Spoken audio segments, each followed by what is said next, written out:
Sabado! Ang Sabado, Areo, uso na subong ang exercise, di ba? Pinaagi sa paglagan. So, kami yan ni Kate, busy kami isang Sabado. Si Maricha naman niya, bow!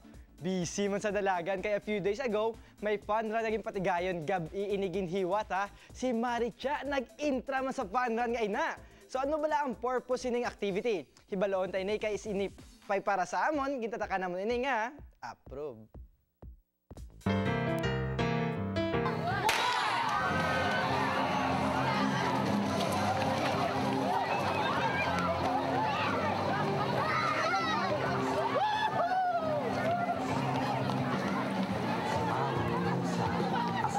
Masobra 800 ang nagpasakop sa Halloween Night Fun Run nga ginpatigayon sa pagpanguna sa Kuta International of Iloilo, kaupod ang SMCT, Pro Sports kag City Government. Mapabata man, tigulang o kon pamilya, nagdalagan para sa isa ka mapuslanon nga kausa.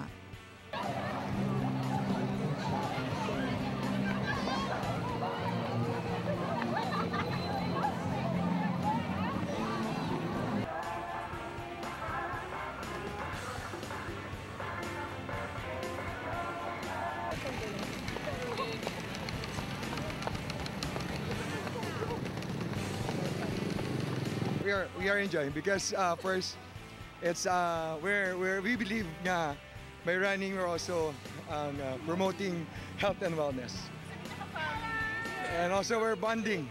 This is our bonding time.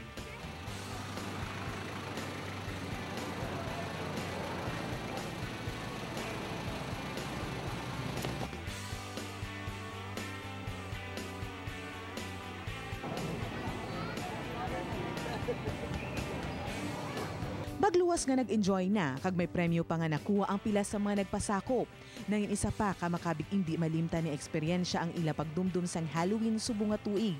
Bangod paagi sa sining nga aktibidad, tagsa sa ila ang nakabulig pa sa nagakinahanglan. For the benefit of the Leganes Resource Center for the Deaf, our project for Kota International, and also a part of the proceeds will also be going to be given to the Asilo de Molo as a token for Christmas.